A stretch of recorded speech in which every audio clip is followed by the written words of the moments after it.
ಸಿಂಹರಾಶಿ ಈ ದಿವಸ ಎಲ್ಲರ ಜೊತೆಯಲ್ಲೂ ಕೂಡ ತುಂಬ ತಾಳ್ಮೆಯಿಂದ ಮಾತಾಡಬೇಕು.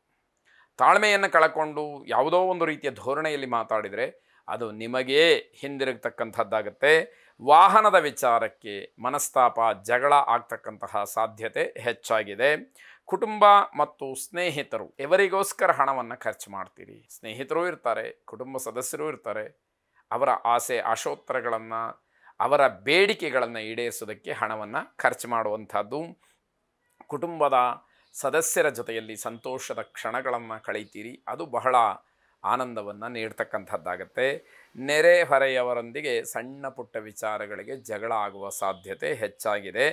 ಕೆಂಪು ಬಣ್ಣದ ಹೂವಿನಿಂದ ದೇವಿಯನ್ನು ಅರ್ಚನೆ ಮಾಡಿ, ಪ್ರಾರ್ಥನೆ ಮಾಡಿ, ಜಗನ್ಮಾತೆಯ ಅನುಗ್ರಹ ಹಾಗೆ ಇರತಕ್ಕಂತಹ ಭಿನ್ನಾಭಿಪ್ರಾಯಗಳನ್ನು ದೂರೀಕರಿಸೋದಕ್ಕೆ ಆಕೆಯ ಸಹಾಯ ಬಹಳ ಮುಖ್ಯವಾದಂಥದ್ದು. ಶುಭವಾಗಿ. ಕನ್ಯಾ ರಾಶಿ ಸಹೋದ್ಯೋಗಿಗಳ ಜೊತೆಯಲ್ಲಿ ಮನಸ್ತಾಪ ಉಂಟಾಗುತ್ತೆ. ಗ್ರಹಚಾರ ಚೆನ್ನಾಗಿಲ್ಲ ಅಂತಾದರೆ ಹಲವಾರು ವರ್ಷಗಳಿಂದ ಅವರ ಜೊತೆಯಲ್ಲೇ ಕೆಲಸ ಮಾಡ್ಕೊಂಡು ಬರ್ತಿರ್ತೀರಿ. ಇವತ್ತೇ ಜಗಳ ಆಗಬೇಕು ಅಂತಂದರೆ ಏನರ್ಥ? ಗ್ರಹಗತಿ ಚೆನ್ನಾಗಿಲ್ಲದೆ ಇದ್ದಾಗ ನಮ್ಮ ಜೊತೆಯಲ್ಲಿರ್ತಕ್ಕಂಥವರೇ, ನಮ್ಮವರೇ ನಮಗೆ ಶತ್ರುಗಳಾಗ್ತಾರೆ ಅನ್ನುವಂಥದ್ದು. ನಂತರ ತುಂಬ ಬೇಸರ ಆಗ್ತಕ್ಕಂತಹ ಸಾಧ್ಯತೆ. ನಾನಿವರಿಗೆಲ್ಲ ಏನು ತಪ್ಪು ಮಾಡಿದ್ದೆ, ಏನು ಅನ್ಯಾಯ ಮಾಡಿದ್ದೆ, ನನ್ನ ಮೇಲೆ ಹೀಗೆ ಎರಗುತ್ತಾರಲ್ಲ ಅನ್ನುವಂಥದ್ದನ್ನು ನೀವು ಆಲೋಚಿಸ್ತೀರಿ. ಆದರೆ ಗ್ರಹಗತಿ ಚೆನ್ನಾಗಿಲ್ಲ ಅಂತಾದಾಗ ಹೀಗಿದ್ದೆಲ್ಲ ನೋಡಬೇಕಾದಂಥದ್ದಾಗತ್ತೆ. ಈ ದಿವಸದ ಆರಂಭ ಮಾತ್ರ ಚೆನ್ನಾಗಿರುತ್ತೆ. ನಿಮ್ಮ ಸ್ನೇಹಿತರ ಮಧ್ಯೆ ಭಿನ್ನಾಭಿಪ್ರಾಯಗಳು ಹೆಚ್ಚಾಗ್ತಕ್ಕಂತಹ ಸಾಧ್ಯತೆ.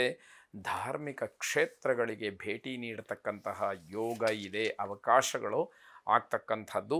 ವಿಷ್ಣು ಸಹಸ್ರನಾಮವನ್ನು ವಿಶೇಷವಾಗಿ ಶ್ರವಣ ಮಾಡಿ ಅಭ್ಯಾಸ ಅನುಕೂಲ ಇರತಕ್ಕಂಥವರು ಅದನ್ನು ಪಠನೆ ಮಾಡಿ ಇರತಕ್ಕಂತಹ ಪಾಪವನ್ನು ದೂರ ಮಾಡಿಕೊಳ್ಳಿ. ಪುಣ್ಯ ಸಂಚಯವನ್ನು ಮಾಡಿ ಮನಸ್ಸಿಗೆ ಸಮಾಧಾನ, ನೆಮ್ಮದಿ, ಶಾಂತಿ ಸಿಕ್ಕಲಿ.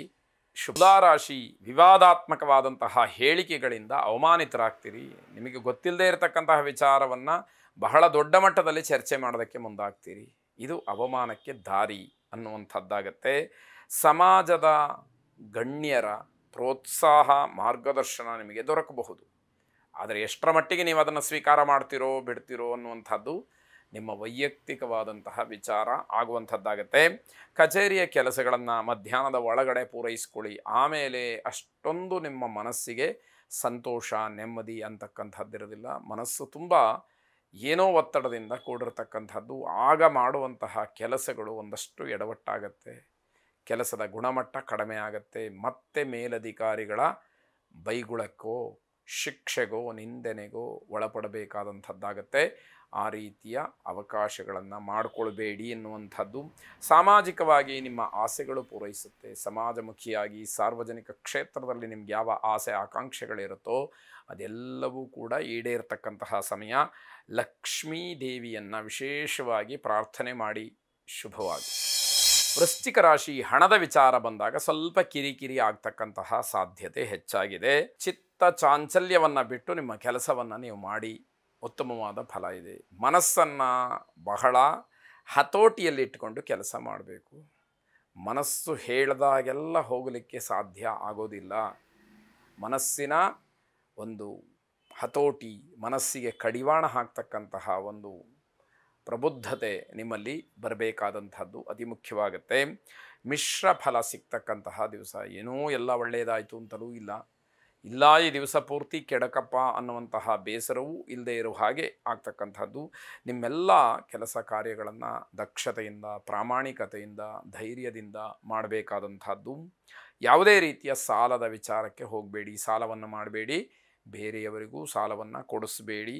ದುರ್ಗಾ ಪರಮೇಶ್ವರಿಯನ್ನು ಪ್ರಾರ್ಥನೆ ಮಾಡಿ. ಅನುಕೂಲ ಇರತಕ್ಕಂಥವರು ದುರ್ಗಾ ಸಪ್ತಶತಿ ಪಾರಾಯಣವನ್ನು ಮಾಡಿಸಿ.